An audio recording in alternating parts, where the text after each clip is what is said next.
Get ready for shortened English senior first paper, February 2011. Start. Mr. Deputy Speaker, Sir, the address of the Governor has received praise from the government benches and criticism from the opposition benches. I would like to make a few observations on the address.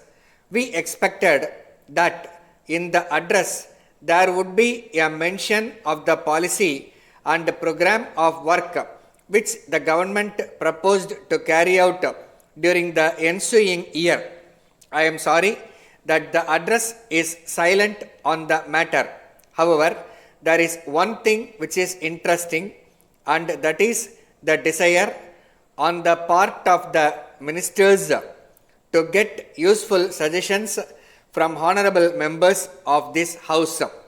I find that since yesterday, members have been making useful suggestions, but I do not know if the honorable ministers concerned are present here to take note of the suggestions, perhaps with the exception of a few like the Minister for Local Administration and the Finance Minister.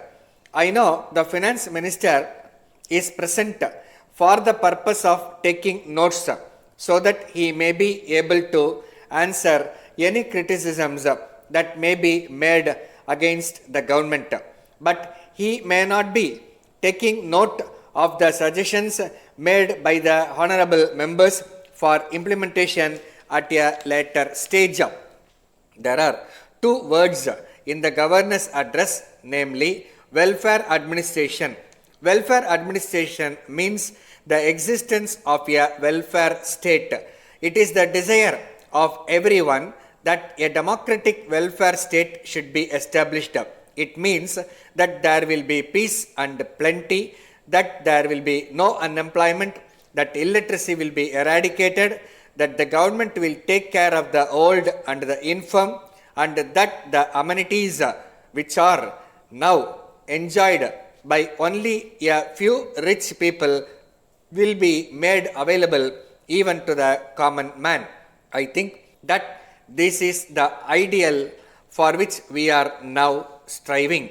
The question now arises as to what steps the government have taken to establish a welfare state. Reference has been made in the address to the community projects and National Extension Service.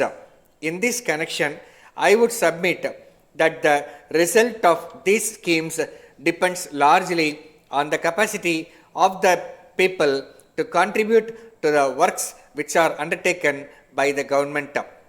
If we go into this matter, we will find that the capacity of the common man in this regard is nil.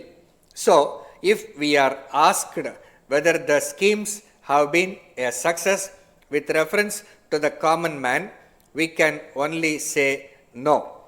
It is said that the advantage that may be gained by these schemes goes only to the richer classes of people, and that the common man is not able to get anything because he is not in a position to contribute money to the carrying out of the work under these schemes. Then I would suggest that the salvation of our country lies in the formation of cooperative units. As we know, the majority of the people belong to the poor classes. So, it is these people who must be helped by the government by starting cooperative firms, and the persons must be made to realize that they have got a share in these firms. It is only then that the interests of the poor persons will be safeguarded. In this respect, we expect that the government will bring in agrarian reforms, but no mention is made in the address about agrarian reforms. There is a large disparity between the salary of government servants and the salary of those in the private sector. If we pay our government servants low salary, we cannot expect them to be honest in their work. Letter from the Zonal Manager, New India Insurance Company, Kolkata, to Thiru Subramaniam, Kolkata. Dear Sir, we are in receipt of your letter of the 10th instant. We are sorry to learn that you find it difficult to continue your existing policy with us and so desire to surrender it.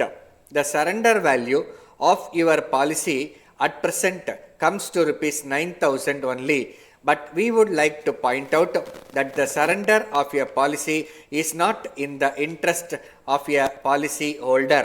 As you will find from the figure quoted, the policy holder will get less than what he paid, and what is more, he deprives his dependents of the provision he made for them.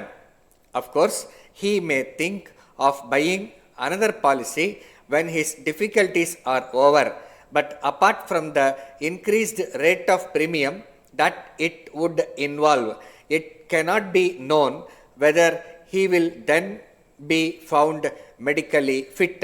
That is why we try to discourage it. We think that your difficulties are merely of a temporary nature.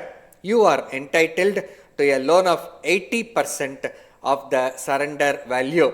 So, we suggest that you may keep the policy in force, taking advantage of a loan from the company.